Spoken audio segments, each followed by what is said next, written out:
Good morning, everyone. I'm Ruth Medd, Executive Chair of Women on Boards, and welcome to my review of the vacancies on the WOB website for the week of the 10th of March. Normally I have a pleasant background saying Women on Boards, but today I thought I'd provide you with a view of a lowland rainforest in far north Queensland. As it happens, this is Charlie's Chocolates property, but that's beside the point. It's stopped raining here in Sydney, where I am finally, and everybody's feeling a bit more cheerful. So I hope where you are, you're feeling cheerful, and all those people that are struggling with, inundated properties, etc., wars in Ukraine, hopefully things will improve ever so shortly. So today, I thought I would talk about government boards. They're a very interesting set of opportunities. There are lots of them available in all states and federally in Australia, and clearly in places like New Zealand and Singapore that have similar structures for placing people onto government boards. And they're a great starter board, and generally speaking, they pay, which might not be your total motivation, but it's important if you're trying to build a career as a board member, you've got to have some paid roles. So government boards come in various shapes and sizes. They come in the form of government businesses, and how close are they to a commercial business is always an interesting question. And they come in all sorts of other things that are government entities. So today I've got two categories. I've got statutory authorities, which are basically government business enterprises. And then I've got some other type of government boards, and also some joint venture type boards that are part government and part other things. So I hope you find this a bit interesting, and I encourage you to look on the website. This time of the year seems to be government boards time. We go through cycles of the types of vacancies that are on the board, and at the moment there's lots of government board vacancies. So statutory authorities. And generally speaking, even though I'm about to tell you about the Private Forests Tasmania, you'll discover that most states, in Australia at least, have got something that's sort of equivalent to this organisation. So 25515, Private Forests Tasmania, closes on the 20th of March. They're looking for experience in industry, commerce and economic development. This is basically a circular and regenerative economic activity, because they manage the private forests and they basically look after them in a way that's of benefit to the community. So that's quite interesting.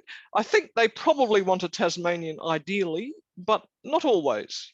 So give it a go if you think that's something of interest. Then the second one is 25514, which is Sustainable Timber Tasmania. Closes on the 14th of March. They're looking for accounting, finance, marketing for one of the roles, or a knowledge of agriculture and farming. And you need a commitment to sustainable forest management, fairly obviously. So that, once again, same comments as apply to private forests. Give it a go if you're interested.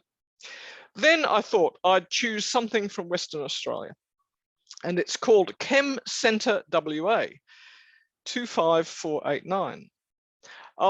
It specialises in chemical and forensic services, whatever they are, some of you will know. And they're looking for people who've got understanding, experience in mining, environmental services, and or related STEM skills, or finance, commercial skills, and potentially with some experience in innovation and commercialization. Now that's rather a mouthful. The message there is, if you're interested in this role, give them a call and find out what they actually want, and see if your skills set in with what they're looking for. Some people get a bit overambitious in the skill sets they're looking for, but then again, some of us might be fitting them quite nicely. Next up, another West Australian. So we're doing the outreaches on this occasion. Health Service Providers Boards, Western Australia. Now, a lot of you will have seen the campaigns that Victoria runs and Queensland runs, and sometimes New South Wales runs, for getting people onto hospital boards. So this is the West Australian version of that initiative. They are happy to have people from both Western Australia and nationally. It's 25479, closes on the 26th of March. And this is a application for current and future vacancies. And they're looking for a broad range of skills. And the woman who's the contact person told me that they have a very good record in appointing women. In fact, more than 50% of their chairs are women. So this is clearly a fairly welcoming environment for you WOB members. So give that a thought. Next up, 25480, Melbourne Market Authority. This is all about retailing and fast-moving consumer goods. Closes on the 18th of March. They regularly advertise with us. They, on this occasion, are looking for stakeholder engagement, finance, business development, change leadership, and strategy. Fairly standard sort of governance-y type skills. So have a think about that. So those four are what you might call government businesses. And my guess would be, with the exception perhaps of the health service provider, that the boards of those bodies are fairly autonomous and they carry on their business and, of course, as usual, keep the minister informed. The health service provider boards in Western Australia are probably more closely aligned to government policy and there's more interaction with the bureaucracy, etc. But they're all statutory authorities, in fact. Okay, so next up, other government type boards. There's lots of these as well, and I've only chosen one for today. It's 25399, the Department of Planning and Environment in the ACT, of all places. It's basically the Hardship Review Panel. Closes on the 25th of March, and you review applications of hardship under Section 23 of the Land Acquisition Just Terms Compensation Act.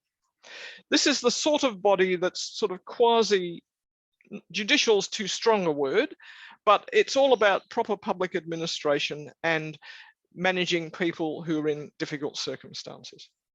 So what they need is experience and expertise to provide strategic and technical advice to government in relation to property transactions. So it's fairly specific, but some of you might find that a bit interesting. And remember, of course, the ACT is usually very happy to take people from New South Wales on their boards. So that's a sort of other government type entity. Next up, my final category is JVs, which are part government funded. There's lots of these around, and I've just chosen two today. First up, 25486, NIF, N-I-F. Now, what does that stand for? National Imaging Facility. They've got two vacancies, closes on the 1st of April, and they're looking for people with strong financial audit and risk qualifications, or clinicians who understand new areas of disease development that require imaging. And they're also looking for commercial expertise in imaging. So that is actually the sort of organisation that I'm sure none of us have ever heard of. It's part government funded, it's got universities involved, etc., etc. Could be quite interesting if that is attractive.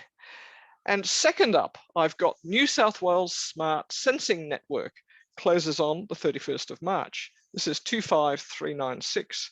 This is a combo of university, industry and government, and they commercialise innovative research and development. And that could be quite interesting also. I think they're looking for a chair plus members. So I hope that gives you an idea of the variety of government boards. And also I've particularly picked boards from West Australia, Tasmania, ACT for this session on Zoom. But there's also lots of other government boards in Victoria and New South Wales to look at on the jobs board at the present. And remember, consider a government board as your first paid role is my tip for the month. And I hope you enjoyed the rainforest in the background. So farewell, I'll be back in a couple of weeks and enjoy this review of government boards. Thank you.